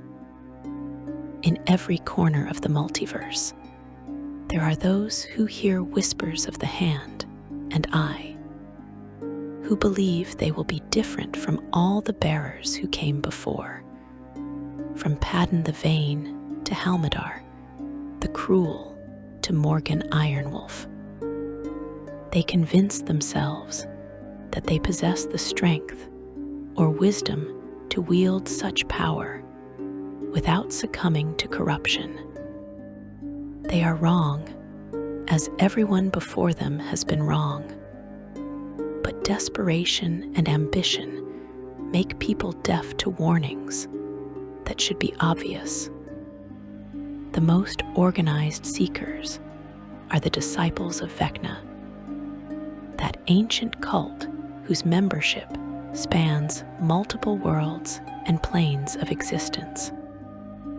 The cult's structure is deliberately obscure, with cells operating independently and often unaware of each other's existence. This compartmentalization serves dual purposes. It prevents authorities from dismantling the entire organization, even if they capture some members.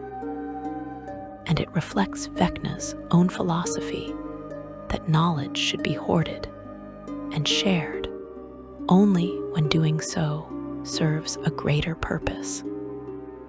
Each cell pursues its own interpretation of how best to serve the Whispered One, but all share certain core beliefs. The cult teaches that Vecna's dismemberment was not a defeat, but a strategic dispersal. That by spreading fragments of himself across the multiverse, the Lich ensured his eventual return would be unstoppable. Whether this interpretation reflects actual divine revelation from Vecna, or simply represents the cult's theological framework for understanding their god's history, remains unclear.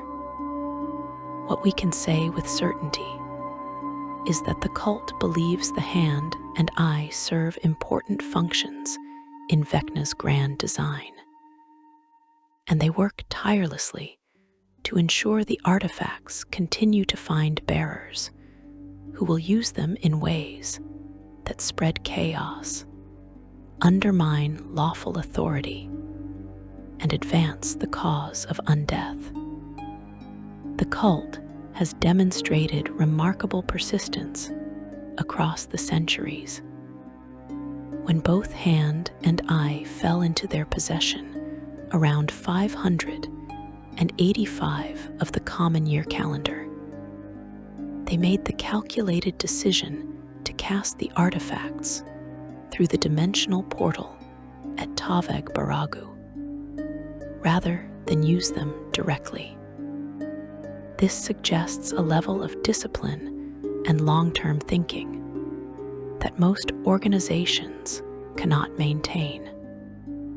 The cult understood that wielding the artifacts meant corruption and death, but ensuring they continued to exist and find new bearers served their god's purposes far more effectively.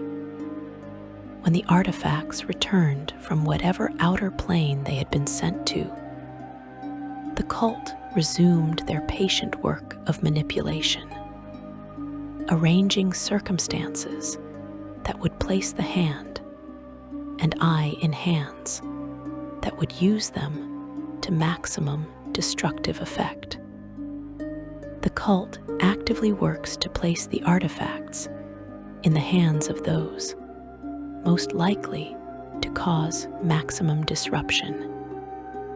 They do not seek bearers who will resist corruption, as such resistance merely delays the inevitable and reduces the artifact's immediate impact. Instead, they look for individuals already predisposed toward darkness, those whose ambitions and hatreds can be amplified by the artifact's power. Consider how Darl Quethos, a powerful cleric of Vecna, used the hand in 596 of the common year to expose rivals and establish his authority over the disciples of Darkness sect. This represents exactly the kind of bearer the cult values. Someone who will use the artifact boldly, publicly, in ways that spread Vecna's influence and demonstrate his power. When the cult identifies a potential bearer, they orchestrate events to ensure the artifact falls into that person's hands. They might arrange for the current bearer to be killed, then leave clues leading their chosen candidate to the corpse. They might manipulate circumstances to create a crisis that makes claiming the artifact seem like the only solution. They might even pose as helpful guides, offering cryptic advice that leads seekers directly to where the hand or eye currently resides. The cult never forces anyone to attach the artifacts, understanding that willing acceptance is crucial to the corruption process. But they excel at creating circumstances where attachment seems like the only logical choice, or the only hope for solving whatever crisis the seeker faces. Beyond the organized cult, there are countless independent seekers motivated by more personal reasons. Scholars who want to study the artifacts without using them, an ambition that invariably fails as proximity alone begins to exert influence. The artifacts do not tolerate being treated as mere objects of academic interest. They demand use, and that demand grows stronger the longer someone remains in their presence. What begins as careful examination becomes obsessive study, which becomes rationalization for attachment, which becomes corruption and doom. Collectors represent another category of seeker, individuals who view the hand and eye as the ultimate additions to their hoards of magical treasures. Morgan Ironwolf, that legendary adventurer and prodigious collector of artifacts, reportedly possessed both hand and eye at one point in 596 of the common year. If these reports are accurate, Morgan's case demonstrates the futility of trying to simply possess the artifacts without using them. Even the most disciplined collector eventually finds reasons to employ the power the artifacts offer. And that first use begins the inevitable corruption. Morgan's ultimate fate remains unknown, but the fact that the artifacts passed from Morgan's possession suggests the same pattern that has repeated throughout history.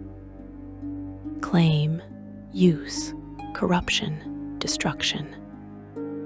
Some seekers pursue the artifacts specifically because they want to destroy them. Noble-minded heroes who understand the danger and believe they can succeed where all previous attempts have failed. These seekers often develop elaborate plans involving divine intervention, reality-warping magic, or complex rituals designed to unmake the artifacts at their most fundamental level. The plans are always clever, always seemingly logical, and they always fail. The artifacts defend themselves with what appears to be active cunning, as if Vecna's consciousness works through them to preserve their existence. Would-be destroyers find their magic turned against them, their rituals corrupted at crucial moments, their divine allies unable or unwilling to intervene against artifacts that now belong to a god. The greatest danger associated with Vecna's remnants is not the corruption of individual bearers, but the possibility that both artifacts might be reunited on the same person. Throughout history, this has happened only 3 or 4 times that we can document with certainty.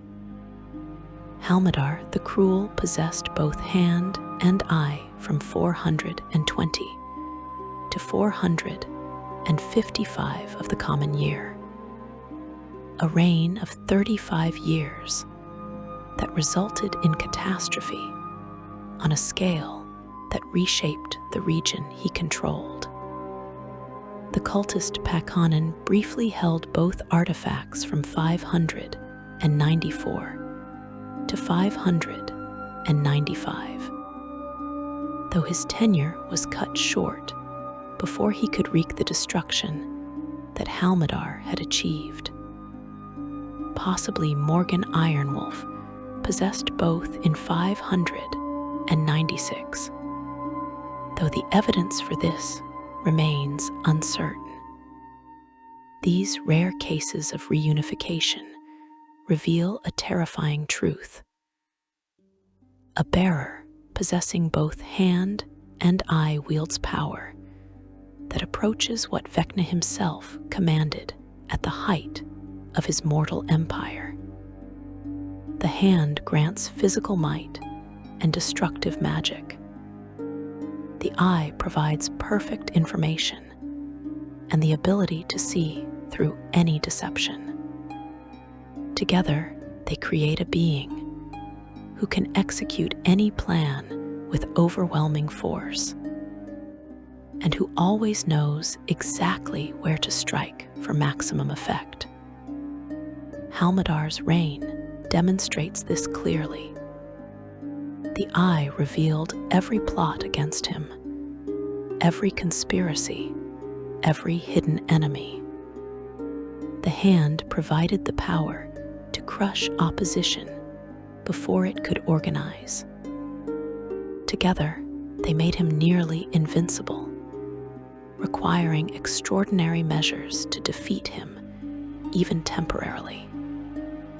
More than mere additive power, the artifacts synergize in ways that multiply their individual capabilities. The eye reveals weaknesses and vulnerabilities that the hand then exploits with surgical precision. The eye predicts enemy movements and strategies that the hand counters before they can be implemented.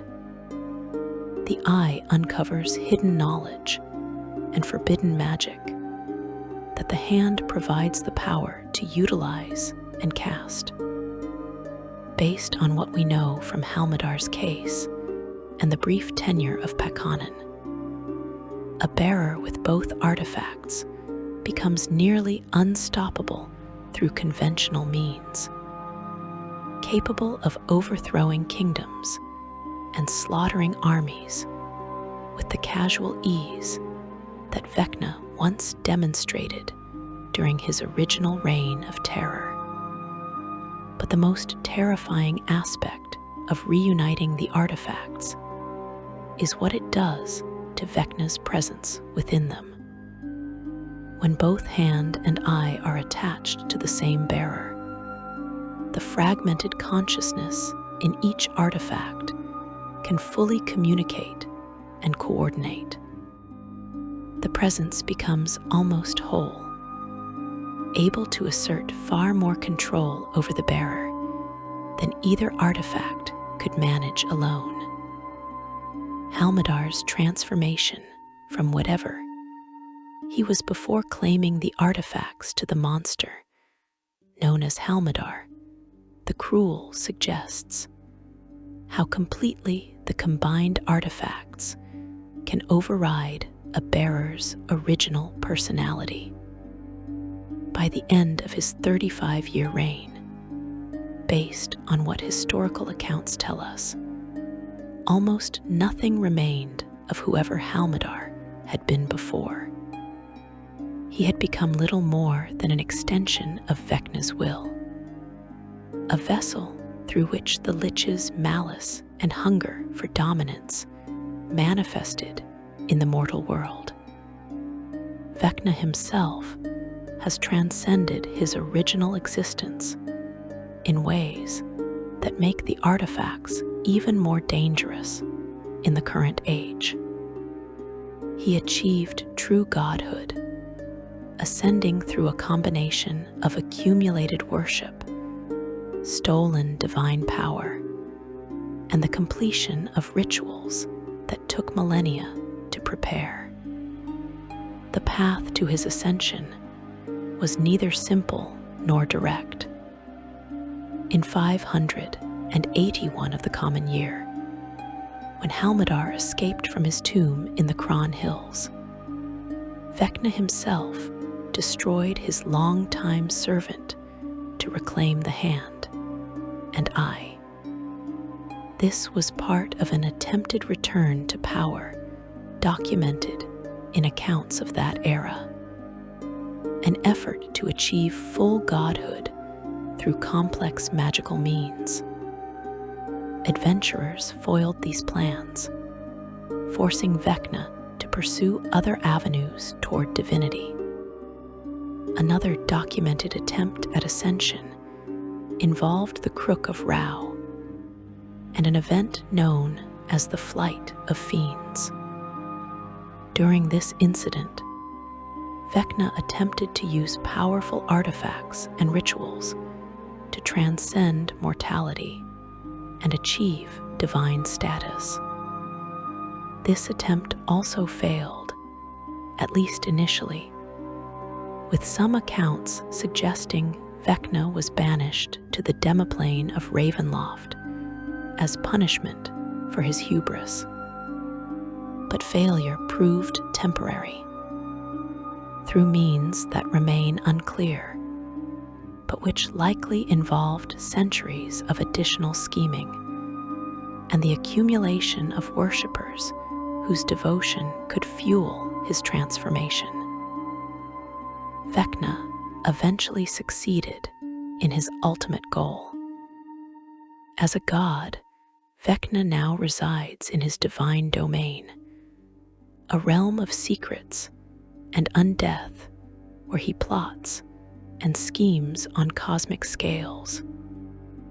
His domain has been described as the Rotted Tower, located on the plane of Pandemonium, where the screaming winds carry whispered knowledge to those desperate enough to listen.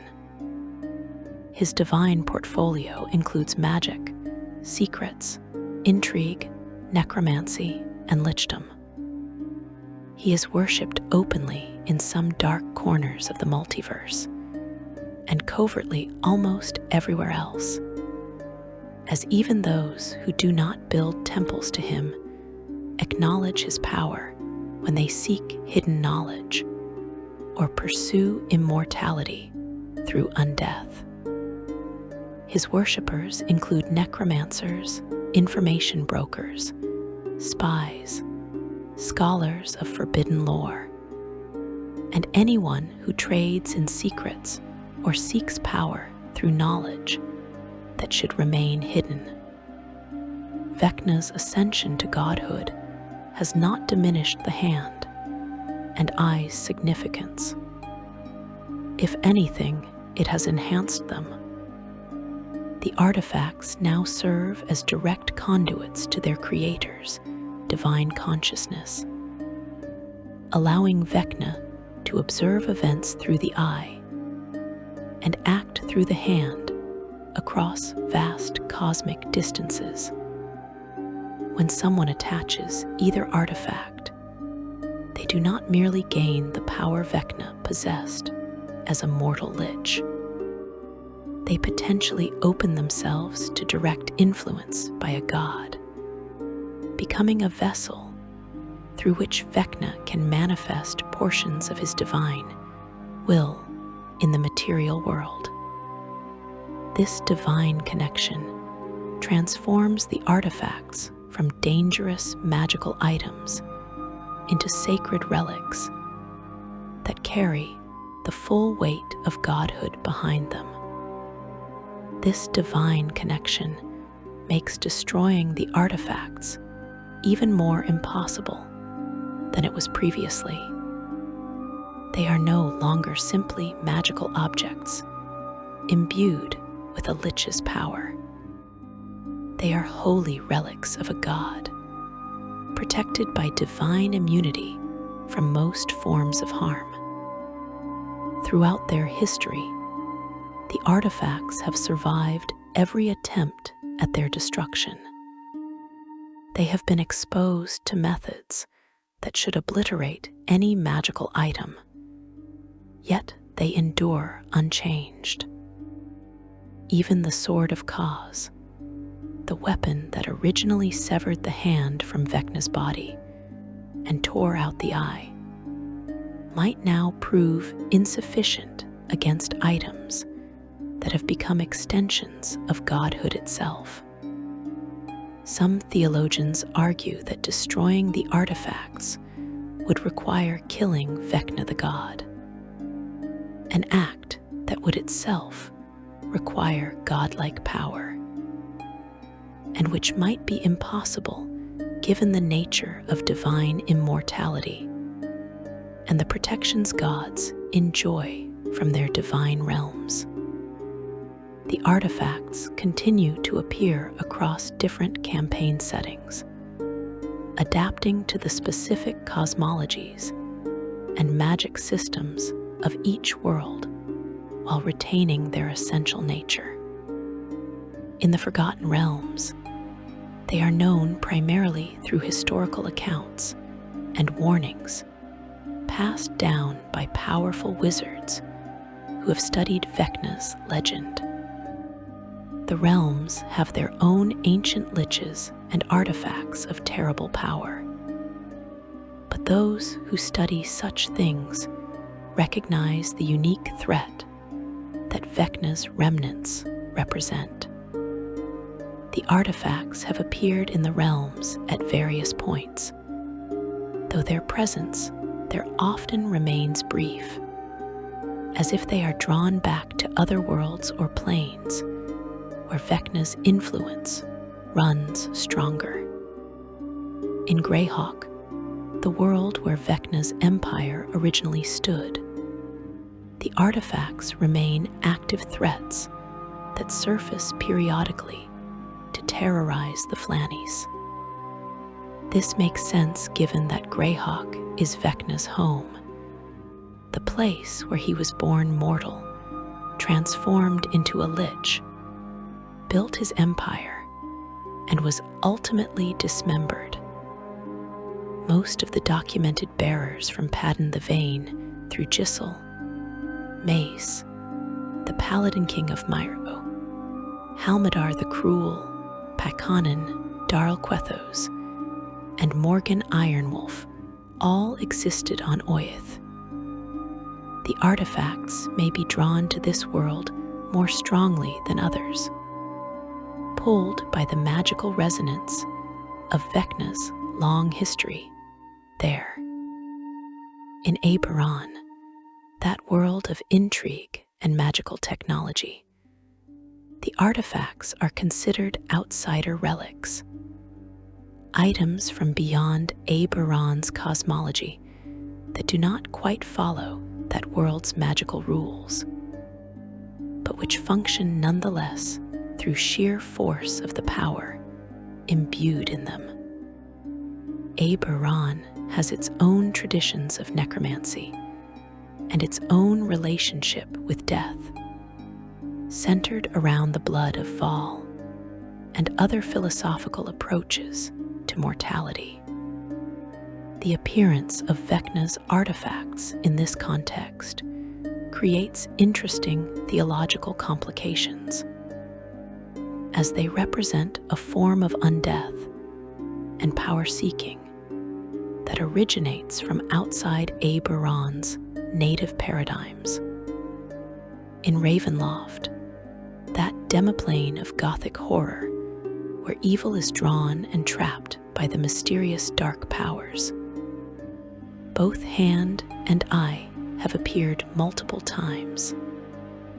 The dark powers that rule Ravenloft seem to have a particular fascination with Vecna and his remnants, which could imply that they see in him a kindred spirit, another entity that traps and corrupts through careful manipulation rather than raw force. Some accounts suggest Vecna himself was imprisoned in Ravenloft at one point, banished there after a failed attempt at ascension, though he eventually escaped or transcended this imprisonment on his path to godhood. Bearers who claim the artifacts within Ravenloft find their corruption accelerated, the inherent darkness of that realm resonating with the darkness in Vecna's creations. In Exandria, the world explored through actual play series, the artifacts have made dramatic appearances in recent memory. Arkin the Cruel, a dragon-born paladin who serves the dragon goddess Tiamat, managed to claim the hand of Vecna during the chaos following a major battle. He successfully escaped to Avernus, the first layer of the 9 hells, where he currently resides with the artifact still attached. Arkan's case represents something unusual in the hand's documented history. Most bearers claim the artifact for personal power, to advance their own goals and ambitions. Arkan, as a paladin devoted to Tiamat, presumably claimed the hand to serve his goddess, to use its power to further her aims, and potentially secure her freedom from imprisonment in the 9 hells. This creates an interesting dynamic, as the hand's corruption pushes bearers toward serving Vecna's interests, but Arkan's devotion pulls him toward serving Tiamat. How this conflict resolves, whether Arkan can maintain his loyalty to Tiamat while wielding Vecna's power, or whether the hand will slowly redirect his devotion, remains to be seen. What we can observe is that Arkan has survived longer than many bearers, suggesting either exceptional willpower, divine protection from Tiamat, or simply that not enough time has passed yet for the corruption to run its full course. Arkan currently resides in Avernus with the hand, representing the most recent confirmed location of that artifact. The eye's current whereabouts remain unknown. After Asurak's documented possession and use of it, integrated into his Demilich form in an unusual configuration, the eye vanished from reliable historical record. It could be anywhere in the multiverse, attached to a bearer who successfully conceals their possession, stored in a hidden vault by the cult of Vecna, lost in some forgotten ruin on a distant plane, or even back in Vecna's direct control, held in his divine realm until he chooses to release it again. The cult of Vecna certainly seeks it, considering recovery of both hand and eye to be among their highest priorities. But the eye's ability to hide, to work through bearers who operate in shadow, makes it far more difficult to track than the hand. The pattern of the artifact's appearances reveals something about their purpose, whether that purpose was consciously designed by Vecna or simply emerges from their nature. They surface, corrupt a bearer, cause destruction and chaos, then move on to the next victim. This cycle serves multiple functions from Vecna's perspective. It spreads his influence, creating pockets of undeath and evil wherever the artifacts appear. It generates worship and fear, as people who witness the artifact's power come to respect and dread Vecna's name. It potentially harvests souls, as bearers and their victims alike may end up serving Vecna in death, their spirits claimed by the god of secrets. And it provides Vecna with information, as each bearer's experiences and the secrets they uncover potentially flow back to him through the divine connection the artifacts maintain. Throughout all these appearances, from Padden the Vain in the first documented case, through Arkan the Cruel in the most recent, one truth remains constant. The artifacts destroy everyone who claims them. Some bearers lasted longer than others. Mace ruled for approximately a century. Halmadar terrorized the land for 35 years, with both artifacts combined. The Paladin King of Myro's tenure is undocumented, but presumably shorter. Pakonnen held both artifacts for barely a year. The specific timelines differ, but the fundamental outcome never changes.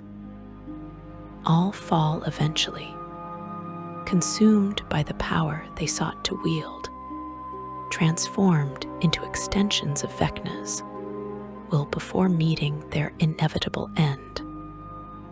Breaking this cycle requires more than simply destroying the artifacts or hiding them away, neither of which has proven possible. The cult tried hiding them by casting them through the dimensional portal at Taveg Baragu, and the artifacts returned within a decade. Countless heroes have attempted destruction through every magical and divine means available, and the artifacts endure unchanged.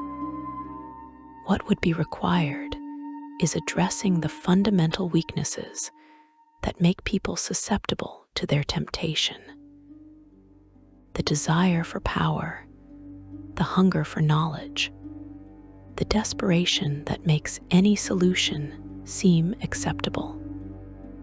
As long as these weaknesses exist, as long as there are people willing to sacrifice their humanity for a chance at greatness, the artifacts will find new bearers. You might wonder why anyone continues to seek these artifacts, given their documented history of destroying everyone who uses them. Consider the examples we have examined. Padden the Vain, deposed by his own people. Giselle, murdered by his brother. The brother overthrown by Mace. Mace, assassinated after a century. The Paladin King, destroyed by the very artifact he could not remove. Halmadar, drugged and buried alive. Pakonnen, holding both artifacts for barely a year before losing them. Every single case ends in ruin.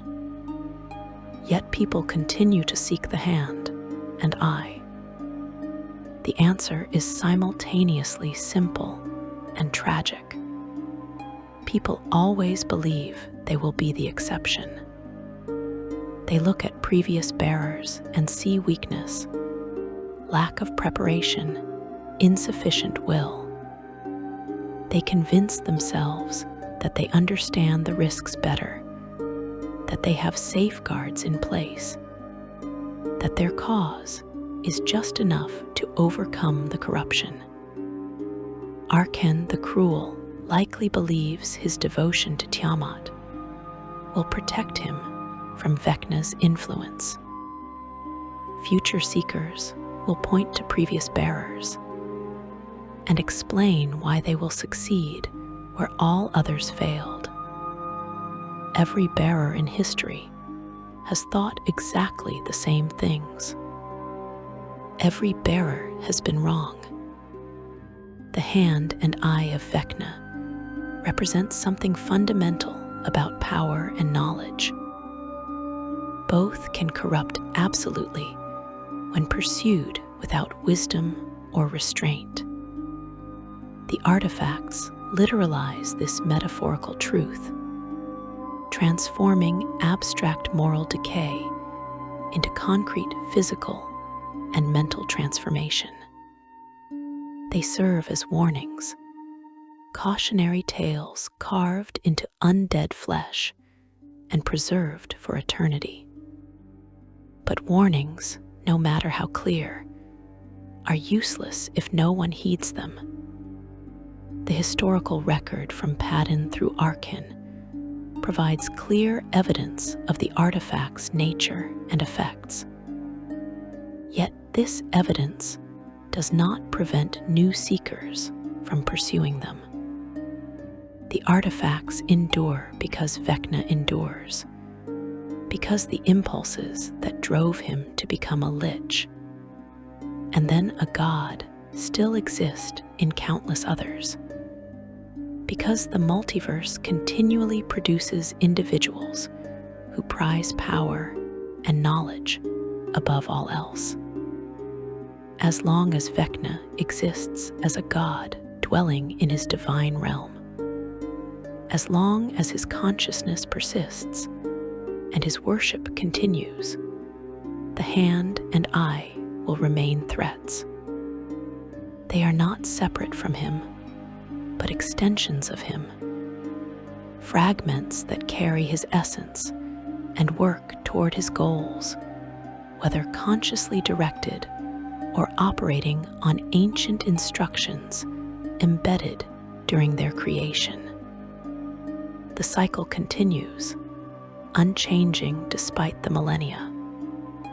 Somewhere in the multiverse right now, someone is searching for the hand or eye. They have heard the legends of Halmadar's terrible reign, of the Paladin King's corruption, of Arkin's daring theft. They have read the warnings and dismissed them.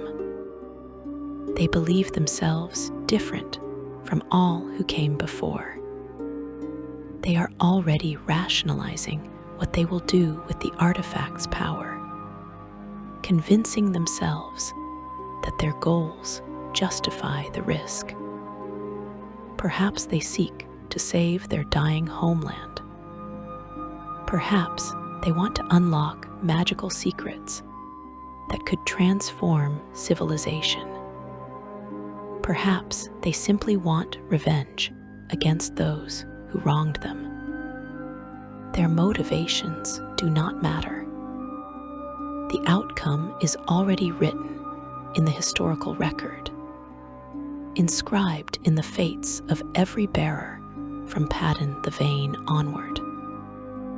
They will claim the artifact if they find it. They will use its power. They will be corrupted, and eventually they will fall, adding their name to the long list of victims who thought they could master what was designed to master them. The hand currently rests in Avernus with Arkin, slowly working its corruption, regardless of his devotion to Tiamat. The eye waits somewhere unknown, ready to be discovered and claimed. Both will find new bearers when their current situations change. Both will corrupt those bearers, absolutely. Both will endure long after their bearers have crumbled to dust. This is Vecna's true victory, his ultimate revenge against the world that tried to destroy him.